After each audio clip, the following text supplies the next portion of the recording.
Good morning, Matt Dela Cruz here with the Winning Minds Group, part of the John Maxwell team. Welcome to Mondays with Matt. Happy Monday to you.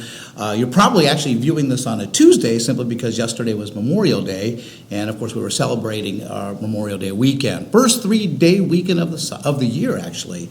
And there's a lot to be grateful for, a lot to be thankful for, of course, in memory of those who have served this country so we can have the freedom, so we can sleep at night. And thank you to all of you in the military for your services. But let's get started today. I want to talk to you today about possibility thinking instead of realistic thinking. And I want you to think and ponder on that. Are you a possibility thinker or are you more of a realistic thinker? Realistic thinking is more on what we call historic thinking. Those who are more what they call a realist, so to speak.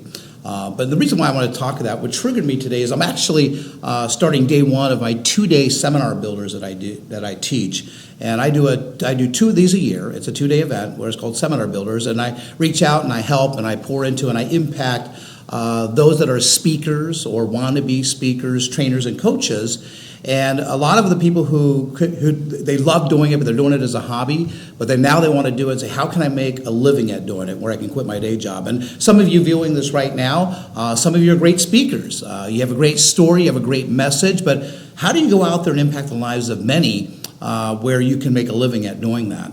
And a lot of it has to do with based on realistic thinking and possibility thinking. And there's a difference of that. Realistic thinking keeps you grounded. Possibility thinking launches you.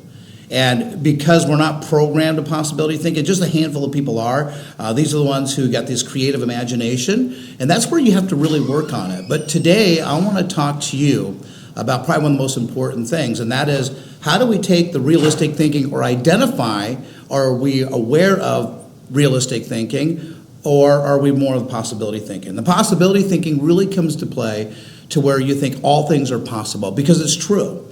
Realistically, can you start and own your own business? Realistically, well, it depends on where you are in your life.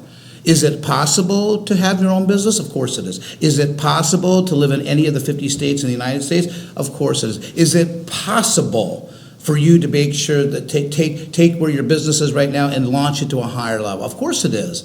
But the key of it is though, as long as we stay with realistic thinking, it keeps us grounded, it keeps us in our comfort zone, our safe zone. Possibility thinking is more risk-taking. And that's where you have to really condition your mind. Train, discipline, condition the mind to say to yourself, is it possible? And I love this question. I love this question I ask myself all the time when I get stuck. If I knew I couldn't fail, what would I attempt? If I knew I couldn't fail, what would I attempt? And that's more of the possibility thinking. It kind of triggers you to now all of a sudden say, I can, instead of saying, well, I'm doing okay where I am. So I want you to think about it this way. Are you a realistic thinker or are you a possibility thinker? Remember, all things are possible. And they're possible because you put your mind to it. So until next week, live with passion, live intentionally, and let's live with possibility thinking. Thanks so much. Make it a great week.